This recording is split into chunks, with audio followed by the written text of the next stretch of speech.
గత ప్రభుత్వ అసమర్థ విధానాలతో రాష్ట్రం అప్పులు 9,74,000 కోట్లకు చేరుకున్నాయి. తలసరి అప్పు 74,790 రూపాయల నుంచి 1,44,336 రూపాయలకు పెరిగింది. తలసరి ఆదాయం 13.2% నుండి 9.5% తగ్గింది. అంటే గత ప్రభుత్వం తీరుతో ప్రజల తలసరి ఆదాయం తగ్గింది. మరోవైపు ద్రవ్యోల్బణం పెరిగింది. దీన్ని బట్టి పేదవారికి ఉపయోగపడే కార్యక్రమాలేవి గత ప్రభుత్వం చేయలేదని స్పష్టమవుతుంది.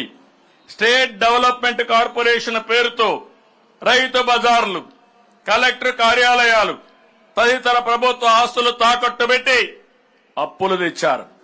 మద్య అమ్మకాలపై భవిష్యత్తులో వచ్చే ఆదాయాన్ని సైతం తాకట్టు పెట్టి అప్పులు తెచ్చారు.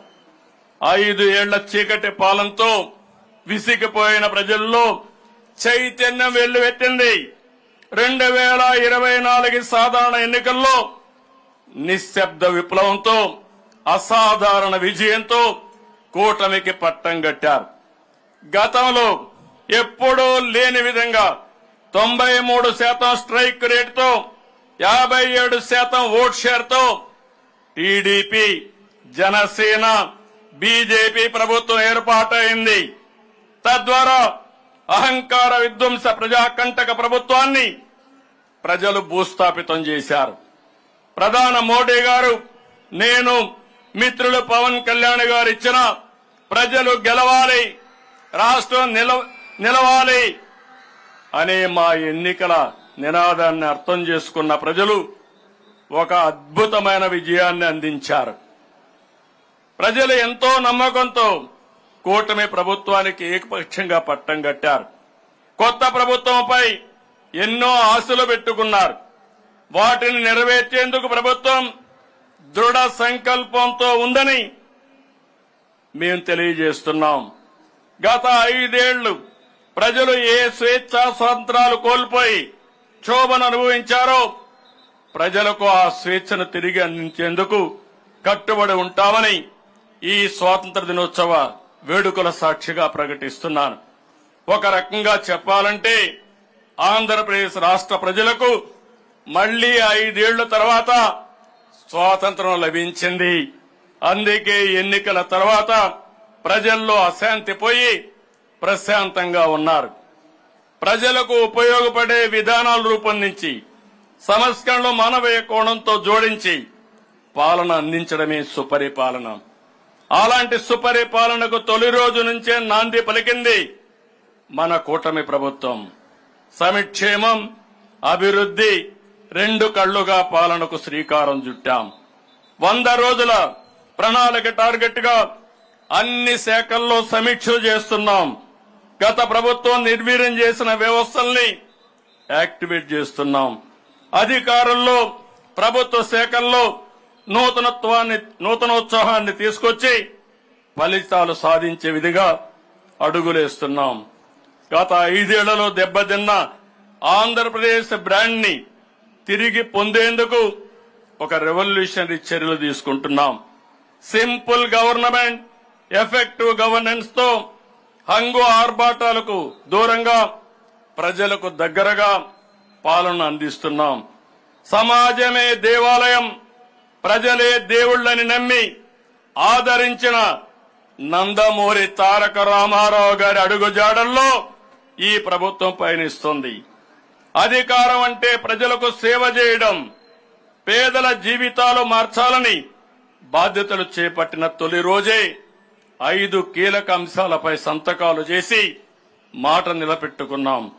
గత 5 ఏళ్లలో ప్రజల కష్టాలు, ఆవేదన, వారి బాధలు చూసి మేనిఫెస్టోకు రూపకల్పన చేశాం.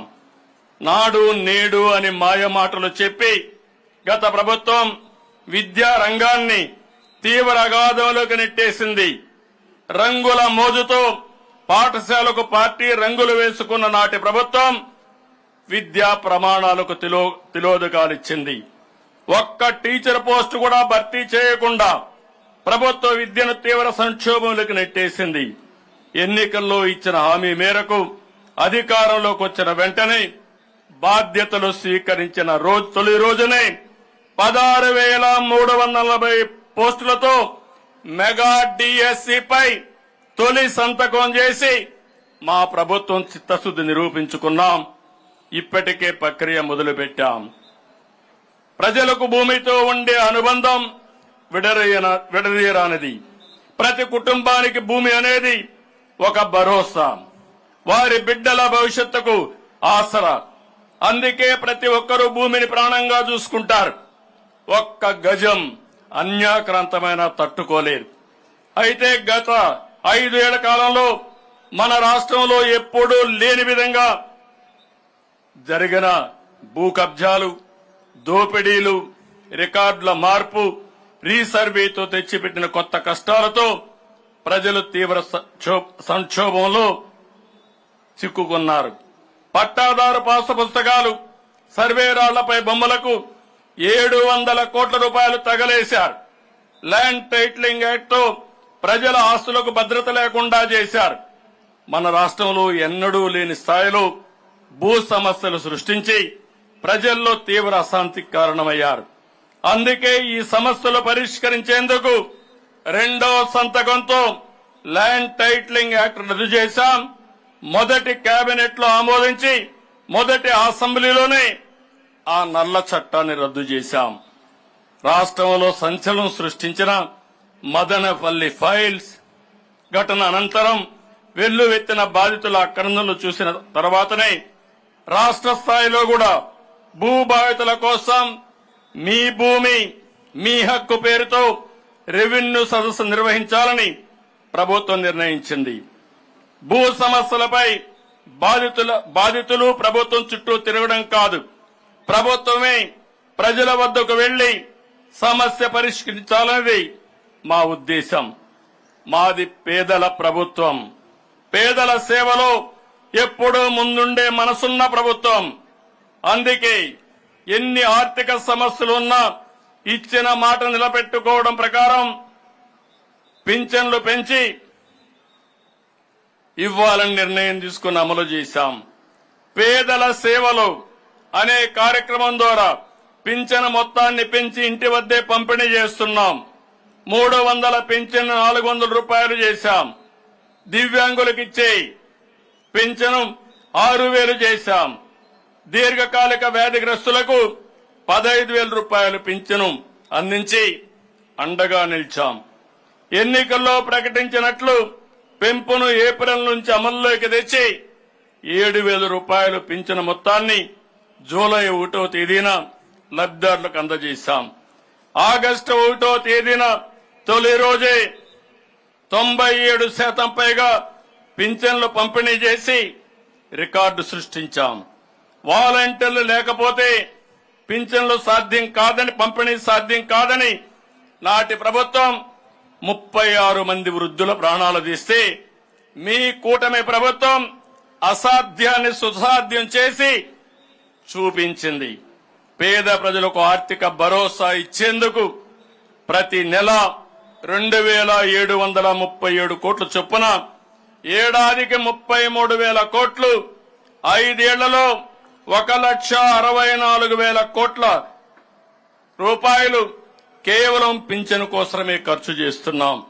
వృద్ధులు, దివ్యాంగులు, అభాగ్యులకు ఆర్థిక భరోసా మాకు ఆర్థిక భారం కాదని, పేదల సేవలో మేము ఎప్పుడూ ముందుంటామని మరొక్కసారి తెలియజేస్తున్నా. ఆకలితో ఉన్న వారికి ఇంత అన్నం పెడితే అంతకంటే తృప్తి మరేముంటుంది. అందుకే నాడు అన్నా క్యాంటీన్లు ప్రారంభించాం. కేవలం 5 రూపాయలకి కడుపు నిండా భోజనం పెట్టాలన్న ఆలోచన నుంచి పుట్టిందే అన్నా క్యాంటీన్. తిరుమలలో అన్న ఎన్టీఆర్ ప్రారంభించిన ఉచిత భోజనం పథకం, డొక్కా సీతమ్మ అన్నదాన కార్యక్రమం నుంచి స్ఫూర్తిని పొంది అన్నా క్యాంటీన్ పథకం తీసుకొచ్చాం. రోజుకు సగటున 1,40,000 నుంచి రోజు సగటున 1,41,000 మంది 5 రూపాయలకే తృప్తిగా భోజనం చేసేవారు. అలాంటి అన్నా క్యాంటీన్లపై కక్ష సాధించి నిర్దాక్షిణ్యంగా తొలగించి ప్రజలకు తీరని ద్రోహం చేసింది గత ప్రభుత్వం. అయితే మళ్లీ పేదవాడి కడుపు నింపాలనే మంచి ఆలోచనతో నేటి నుంచి అన్నా క్యాంటీన్లు 100 ప్రారంభిస్తున్నాం. మొత్తం 203 అన్నా క్యాంటీన్లు ఏర్పాటు చేస్తాం. గిరిజన ప్రాంతాల్లోని అన్ని మండల కేంద్రాల్లో అన్నా క్యాంటీన్లు ఏర్పాటు చేస్తామని ఈ సందర్భంగా ప్రకటిస్తున్నాం. ఈ అన్నదాన కార్యక్రమంలో ప్రజలు కూడా భాగస్వాములు కావాలని కోరుకుంటున్నాను. నలుగురికి అన్నం పెట్టే కార్యక్రమంలో విరాళాలిచ్చి ఆ మంచిలో మీరు భాగస్వాములు కావాలని ఈ సందర్భంగా పిలిపిస్తున్నాను. మీ పుట్టిన రోజు, మీ పెళ్లి రోజు, మీ ఇంట్లో శుభకార్యం జరిగిన రోజున మీరు విరాళం ఇస్తే మీ పేరును అక్కడ ప్రదర్శించి మీ పేరుతో ఆ రోజు ఆ అన్నా క్యాంటీన్ ద్వారా పేదలకు భోజనం పెడతాం. ఎవరు ఎంత విరాళం ఇచ్చారనే దానికంటే ప్రజల్లో ఒక స్ఫూర్తి తీసుకొచ్చేందుకు ఈ పిలుపునిస్తున్నాను. ప్రజల భాగస్వామ్యంతో ఎల్లకాలం కొనసాగేలా ఈ కార్యక్రమాన్ని రూపొందిస్తున్నాం. యువతకు అవకాశాలు సృష్టిస్తే అద్భుతాలు సాధిస్తారు. అయితే